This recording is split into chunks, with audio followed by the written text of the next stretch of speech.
આજે 8 માર્ચ એટલે કે આંતરરાષ્ટ્રીય મહિલા દિવસ. આજના આ દિવસે મહિલાના આરોગ્ય વિશે ચિંતા કરતા અંકલેશ્વરના પટેલ મલ્ટી સ્પેશિયાલિટી હોસ્પિટલના મહિલા તબીબ ડોક્ટર હરિતાબેન ત્રિવેદી દ્વારા કેટલીક મહિલાના આરોગ્યલક્ષી માહિતી આપવામાં આવી હતી.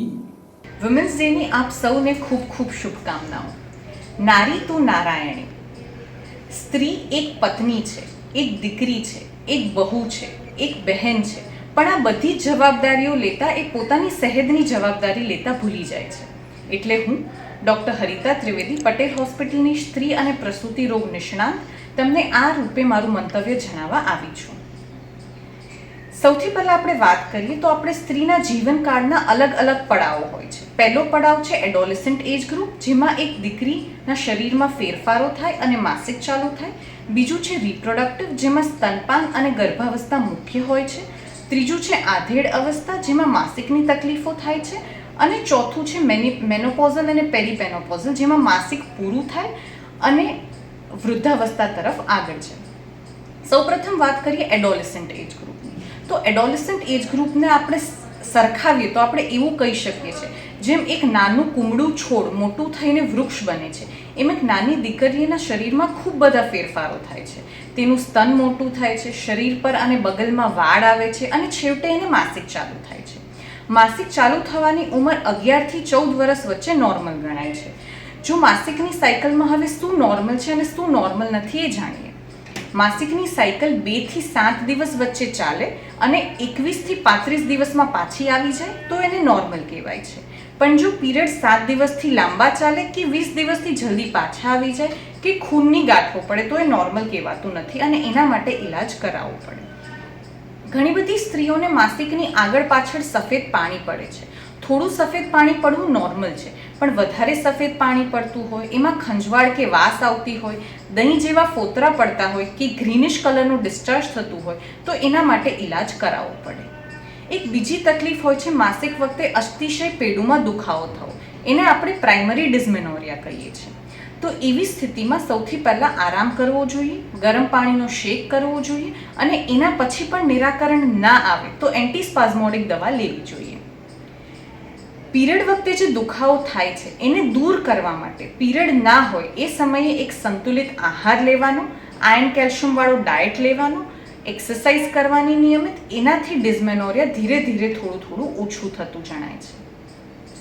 હવે બીજી સ્ટેજની વાત કરીએ, જે છે રિપ્રોડક્ટિવ એજ ગ્રુપ. તો રિપ્રોડક્ટિવ એજ ગ્રુપની વધતી જતી સમસ્યા છે ઇન્ફર્ટિલિટી. ઇન્ફર્ટિલિટી આજકાલ વધતી જાય છે કારણ કે વધતું જતું પોલ્યુશન, વધતી જતી obesity, late age of marriage, late age of child bearing અને હસબન્ડ વાઈફને અંગત સમય ના મળવો એકબીજા સાથે, આ એના મુખ્ય કારણો હોય છે. જો બાળક રાખવાની કોશિશ કરતા હો અને 1 વર્ષ સુધી બાળક ના રહેતું હોય તો સ્ત્રીરોગ નિષ્ણાંતને દેખાડવું જોઈએ. બીજી આપણે વાત કરીએ ગર્ભાવસ્થાની. તો તમને બધાને ખબર જ હશે કે ગર્ભાવસ્થામાં તબીબી નિષ્ણાંતને દેખાડવું, નિયમિતપણે દવાઓ લેવી, એક સંતુલિત આહાર લેવો, ધનુરની 2 રસીઓ મુકાવી, લોહી પેશાબના રિપોર્ટ કરાવવા અને સોનોગ્રાફી કરાવવી, આ ઇમ્પોર્ટન્ટ છે. તેની સાથે જ ડિલિવરી એક તબીબી નિષ્ણાંત પાસે જ કરાવી. પણ આની સાથે આપણે જો વાત કરીએ તો હવે સોનોગ્રાફીની દ્રષ્ટિએ ઘણા બધા ફેરફારો થયા છે. સોનોગ્રાફી પહેલાં એકદમ બેઝિક સોનોગ્રાફી થતી, જેમાં બાળકનું વજન, એની આજુબાજુનું પાણી અને એની પોઝિશન એટલી જ ખબર પડતી. પણ હવે એડવાન્સ સોનોગ્રાફી થાય છે, જેમાં કોઈ પણ બાળકની ખોડખાપણ હોય, હાથ પગની કોઈ ખોડખાપણ કે આંગળી ચૂકેની કોઈ ખોડખાપણ, માનસિક વિકાસ, રંગસૂત્રની ખામી કે હૃદયની કોઈ પણ તકલીફ તરત આપણે સોનોગ્રાફીથી પકડી શકીએ છીએ. એટલે 5 સોનોગ્રાફી: પહેલું ડેટિંગ સ્કેન, 3જા મહિનાનો એન્ટી સ્કેન, 5મા મહિનાનો એનોમલી સ્કેન, 7th મંથનો ગ્રોથ સ્કેન અને 8મા 9મા મહિનાનો ડોપલર સ્કેન દરેક ગર્ભાવસ્થ સ્ત્રીએ કરાવવું જોઈએ. સ્તનપાનની તકલીફોમાં એના પછી ટાંકાની તકલીફો અને કીગલ્સ એક્સરસાઇઝ રેગ્યુલરલી કરવાની, આ એના પછીની સંભાળ વિશે છે. હવે ત્રીજી અવસ્થાની વાત કરીએ, જે છે આધેડ અવસ્થા. આધેડ અવસ્થામાં મેઇનલી માસિકની તકલીફ, માસિક વધારે પડતું આવવું, માસિકમાં વધારે બ્લીડિંગ થવું કે પછી માસિકની આગળ જ પેડુમાં દુખાવો ચાલુ થઈ જવો, આ બધી વસ્તુઓ હોય છે. તેના ઈલાજમાં સૌપ્રથમ દવા કરી શકાય છે અને દવાથી પણ ઈલાજ ના થાય તો પછી સ્ત્રીરોગ નિષ્ણાંત પ્રમાણે ઓપરેશન કરવું જરૂરી બને છે. ચોથી સ્ટેજની વાત કરીએ, જે છે મેનોપોઝલ અને પેરીમેનોપોઝલ એજ ગ્રુપ. મેનોપોઝ એટલે શું? કે તમને માસિક બંધ થયો હોય તેના પછી 1 વર્ષ નીકળી જાય, એને મેનોપોઝ કહેવાય. મેનોપોઝ અને પેરીમેનોપોઝલ એજ ગ્રુપમાં મૂડના ફેરફારો થવા, કોઈ વસ્તુમાં નીરસ થઈ જવું, કે પછી અચાનક ગરમી કે અચાનક ઠંડી લાગવી, યોનિની આજુબાજુની જગ્યાઓમાં ખંજવાળ આવી, આ બધું થઈ શકે છે. એમાં સૌપ્રથમ મૂડ માટે હું તમને કહીશ કે નિયમિત કસરત કરો, કારણ કે કસરતથી શરીરમાં એન્ડોર્ફિનનું એક હોર્મોન બને છે, જેનાથી કે મૂડ થોડો સારો રહે છે. એની સાથે જ પ્રોટીન સપ્લિમેન્ટ્સ, કેલ્શિયમ સપ્લિમેન્ટ્સ અને એક સંતુલિત આહાર લેવો જોઈએ.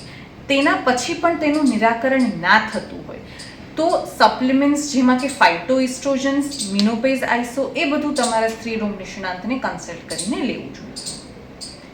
છેવટે આપણે વાત કરીએ કેન્સર. કેન્સર એવું છે કે નામ સાંભળીને જ ભયભીત થઈ જવાય, પણ આજે હું તમને કેન્સરનું અર્લી ડાયગ્નોસિસ અને એના પ્રિવેન્શન માટે શું કરવું એના વિશે થોડી જાણ કરીશ.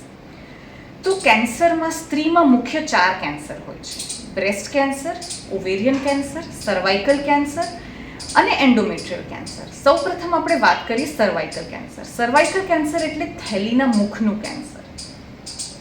ઘણી બધી સ્ત્રીઓને સંબંધ કર્યા પછી નીચેથી થોડું ખૂન પડતું હોય છે, અને આજે માસિક પત્યું અને આવતો માસિક મહિના પછી આવવાનું છે, તો 2 માસિક વચ્ચે કન્ટિન્યુઅસલી એક ડાઘા જેવું બ્લીડિંગ દેખાતું હોય.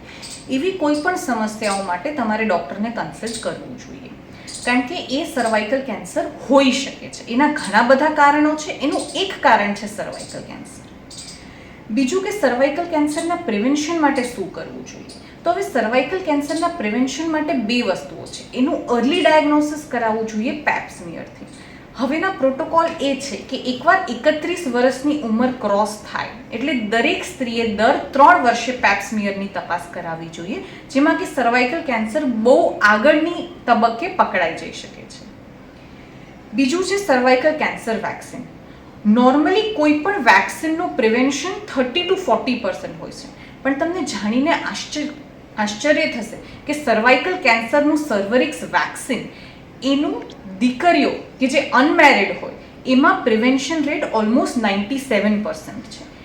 એટલે આજે જ જો તમારી દીકરીએ કે તમારી બહેને જો સર્વાઇકલ કેન્સર વેક્સિન ના લીધું હોય તો એને આજે જ વેક્સિન અપાવો. એના 3 ડોઝ હોય છે. આજે હું પહેલો ડોઝ લઉં તો 0, એક 2 મહિને અને 6 મહિને.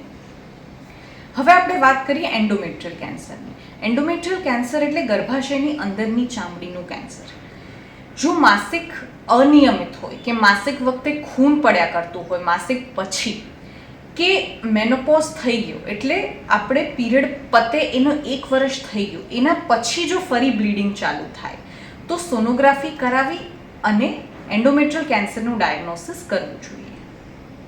ત્રીજા કેન્સરની વાત કરીએ, બ્રેસ્ટ કેન્સર. તો બ્રેસ્ટ કેન્સર કે સ્તનનું કેન્સર માટે આપણે અર્લી ડાયગ્નોસિસ કેવી રીતે કરી શકીએ. તો જે સ્ત્રીને 40 ઇયર્સની એજ ક્રોસ થાય એને એકવાર બ્રેસ્ટની સોનોગ્રાફી તેમજ મેમોગ્રાફી કરાવવી જોઈએ એના ડાયગ્નોસિસ માટે. એકવાર 40 ઇયર્સની એજ ક્રોસ થાય એટલે એક સ્ત્રીરોગ નિષ્ણાંત પાસે જઈ અને બ્રેસ્ટનું એક્ઝામિનેશન કરાવવું જોઈએ. તમે તમારા ઘરે કરી શકો એવી વસ્તુ કઈ છે, તો એ છે self breast examination. Self breast એક્ઝામિનેશનમાં કેવી રીતે કરવાનું કે મિરર સામે ઊભા રહેવાનું, બંને બ્રેસ્ટને એક્સપોઝ કરવાની, મહિનાનો કોઈ પણ એક દિવસ માસિકની આજુબાજુનું નહીં એવું નક્કી કરવાનું, અને બ્રેસ્ટને 4 ક્વાડ્રન્ટ્સમાં આપણે ડિવાઈડ કરીએ, 2 ઉપરના અને 2 નીચેના. તો એમાં ક્લોકવાઇઝ બ્રેસ્ટની તપાસ કરવાની. એવું મહિનામાં 1 વાર દરેક સ્ત્રીએ કરવું જ જોઈએ. આનાથી એનું જલ્દી ડાયગ્નોસિસ થઈ શકે છે. આની સાથે જ અંતે એવું કહીશ તમને કે તમારી સેહત તમારી જિમ્મેદારી છે.